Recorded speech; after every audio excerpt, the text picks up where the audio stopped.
आखिरकार बीजेपी ने अपने घोषणा पत्र को जारी कर दिया और इसी के साथ प्रधानमंत्री नरेंद्र मोदी ने बड़े बड़े ऐलान कर दिए हैं कि अगर 2024 में केंद्र की सत्ता में एनडीए आती है, बीजेपी अगर आती है तो इन सारी घोषणाओं को लागू किया जाएगा, इन सारी योजनाओं पर काम किया जाएगा। आखिर वो कौन सी योजनाएं हैं, आखिर वो कौन सी घोषणाएं हैं जिससे देश भर में भूचाल आ गया है, मुसलमानों में डर व्याप्त हो गया है, वहीं हिंदू जश्न मना रहे हैं। आखिर बीजेपी ने क्या घोषणा पत्र जारी किया है, आखिर प्रधानमंत्री नरेंद्र मोदी ने क्या ऐलान किया है, इस 5 से 10 मिनट की रिपोर्ट में हम आपको बताने जा रहे हैं।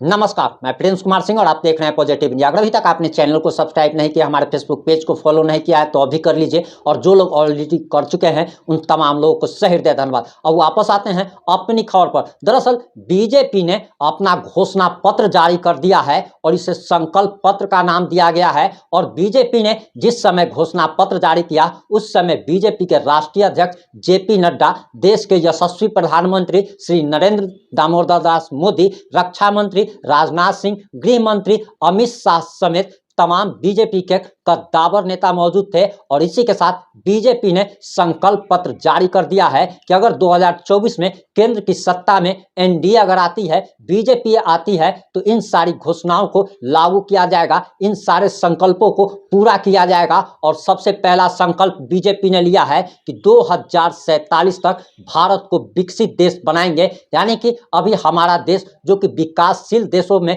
गिना जाता है उसको विकसित राष्ट्र बनाया जाएगा साल 2047 तक। इसी के साथ दूसरा संकल्प लिया गया है कि 3 करोड़ लखपति दीदी बनाए जाएंगे, मुफ्त राशन, पानी और गैस देंगे, यानी कि मुफ्त में राशन, पानी और मुफ्त में गैस देने का भी वादा किया गया है। और इसी बीजेपी के सरकार में 450 रुपया से सिलेंडर 1150 रुपया हो चुका है। खैर, अब बीजेपी ने वादा कर दिया है कि मुफ्त में गैस सिलेंडर भी देंगे, पानी भी देंगे, राशन भी देंगे, लेकिन राशन के नाम पर सिर्फ 5 किलो गेहूं और 5 किलो चावल दिया जाता है। अरे भैया, राशन में होता है तेल मसाला सब आता है, तो तेल मसाला सब ना फ्री देना चाहिए जी। इसी के साथ बीजेपी ने एक और घोषणा की है कि सभी भाषाओं में उच्च शिक्षा पर जोर होगा।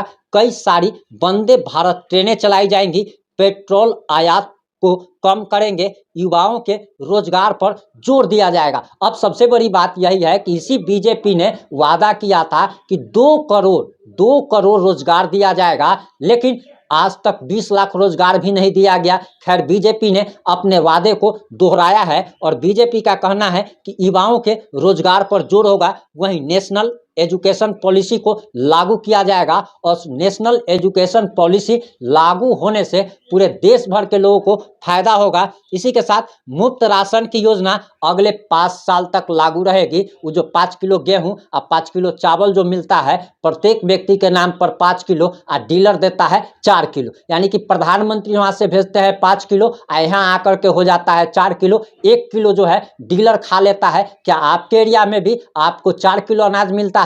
और आप कहां से हैं, कमेंट करके जरूर बताइएगा। वहीं आपको बताते चले कि बताया जा रहा है कि ईवी तकनीक बढ़ाने पर जोर दिया जाएगा। 70 साल के ऊपर के सारे बुजुर्ग आयुष्मान योजना के दायरे में होंगे, उन्हें 5 लाख तक का मुफ्त इलाज मिलेगा। आयुष्मान योजना में ये एक बड़ी घोषणा है कि 70 साल की उम्र से ज्यादा के स्त्री और पुरुष सभी आयुष्मान योजना के दायरे में आएंगे। वहीं पीएम आवास योजना के तहत 3 करोड़ घर और बनाए जाएंगे। तो प्रधानमंत्री नरेंद्र मोदी जी, ये जो घर बनाने का जो पैसा जो मिलता है, इसमें 30 से 40 हजार रुपया मुखिया से लेकर के वार्ड कमिश्नर तक खा जाता है, जबकि डीबीटी होता है, यानी कि डायरेक्ट बेनिफिशियरी के अकाउंट में पैसा जाता है। इसके बावजूद भी घर पास करवाने के लिए 30 से 40 हजार रुपया घूस देना पड़ता है। ये कब बंद होगा और इसको आप कब घोषणा पत्र में ऐड करेंगे, इसको भी आपको बताना चाहिए। और क्या आपके तरफ भी मकान बनाने के नाम पर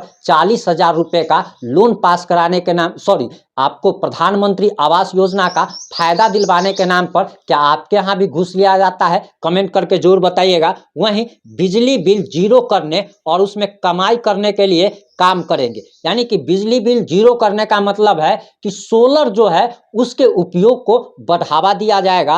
वहीं एक घोषणा और की गई है कि मुद्रा योजना के तहत लोन की सीमा बढ़ाकर 20 लाख रुपया किया जाएगा। अब सबसे बड़ी बात तो यह है कि मुद्रा योजना का काफी ढिंढोरा पीटा जाता है, लेकिन जब आप बैंक में जाते हैं तो मैनेजर वहां पर आपके पिछवाड़े पर लात मार करके भगा देगा और 3-4 जोड़ी चप्पल या जूता खियाना तो तय बात है। जिसका पैरवी होता है उसी को लोन दिया जाता है। अगर एक आम व्यक्ति मुद्रा योजना के तहत लोन लेने जाता है तो उसके पिछवाड़े पर लात मार करके मैनेजर भगा देता है। इस पर कब काम कीजिएगा प्रधानमंत्री नरेंद्र मोदी जी? इसका भी जवाब आपको घोषणा पत्र में शामिल करना चाहिए था कि आखिर बैंक इंटरटेन क्यों नहीं करता है आम पब्लिक को। आखिर जिनकी पहुंच है, जिनको पावर है, सिर्फ उन्हीं को लोन क्यों दिया जाता है? और क्या आपका मुद्रा योजना धरातल पर काम कर रहा है? क्या आपने इसका सर्वे कराया है कि कितने प्रतिशत आम लोगों को मुद्रा योजना का लाभ मिला है? इसको भी आपको बताना चाहिए था। वहीं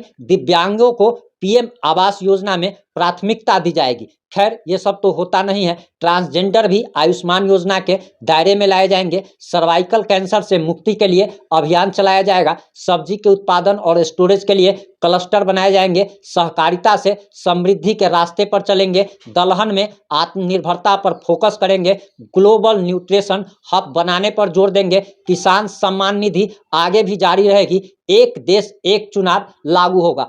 वन नेशन वन इलेक्शन की मांग बरसों से की जा रही है। और सबसे बड़ी बात तो यह है कि हमारे जब लोकसभा का चुनाव होता है वो अलग होता है, राज्यों का, हर एक राज्यों का जो विधानसभा चुनाव होता है वो अलग अलग होता है, और इससे देश पर काफी खर्च आता है और ये आम जनता पर इसका बोझ पड़ता है। तो one nation one election policy अगर देश में अगर लागू होता है तो देश के कोष पर काफी कम भार पड़ेगा। और इस योजना का काफी सराहनीय योजना है और इसको जरूर लागू किया जाना चाहिए। वहीं ईसी और टूरिज्म के नए सेंटर बनेंगे। वहीं यूसीसी लागू किया जाएगा। और वहीं आपको बताते चले कि दरअसल प्रधानमंत्री जी को एक चीज की घोषणा अपने संकल्प पत्र में जरूर ऐड करना चाहिए था कि जिस प्रकार से आपको पता होना चाहिए कि हमारे बिहार का अगर आप देखते हैं तो वृद्धा पेंशन योजना जो है 400 से 500 रुपया प्रति व्यक्ति मिलता है, जबकि 500 रुपया में आदमी एक महीना चाय भी नहीं पी सकता है। 10 रुपये का चाय आता है और सुबह शाम अगर पिएगा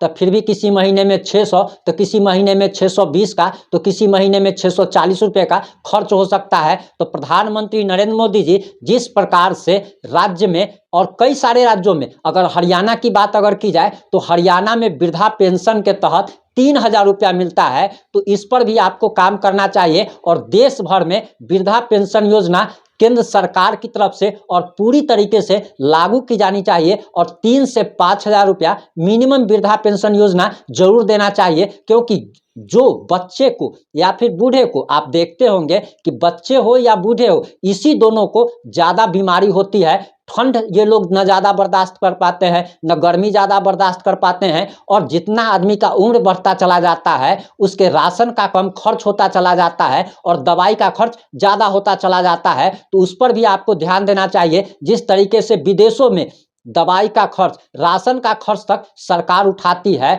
और बेरोजगारी भत्ता तक दिया जाता है, बेरोजगारों के लिए भी आपको सोचना चाहिए और बेरोजगारी भत्ता देना चाहिए। वहीं वृद्धा पेंशन योजना पूरे देश भर में केंद्र सरकार लागू करे और 3 से 5,000 रुपया प्रति व्यक्ति को वृद्धा पेंशन देना चाहिए। वहीं प्रधानमंत्री नरेंद्र मोदी धारा 370 और राम मंदिर पर इन लोगों ने अपने संकल्प को पूरा किया है। इसके लिए बीजेपी को और हमारे आदरणीय प्रधानमंत्री, यशस्वी प्रधानमंत्री श्री नरेंद्र मोदी जी को बहुत बहुत धन्यवाद। और उम्मीद करते हैं कि फिर से 2024 में आप सरकार में आएंगे और जो वादे आप पूरा नहीं कर पाए हैं उस वादे को पूरा करेंगे। बेरोजगारी आपके राजकाज में हद से ज़्यादा बढ़ चुकी है, महंगाई आपके शासनकाल में हद से ज़्यादा बढ़ चुकी है। और उम्मीद करते हैं कि अगर आप अगली बार सरकार में आते हैं, तीसरी बार अगर प्रधानमंत्री अगर बनते हैं तो आप इन सारी चीजों पर जरूर काम करेंगे। आपको बहुत बहुत शुभकामनाएं। जय हिंद, जय भारत।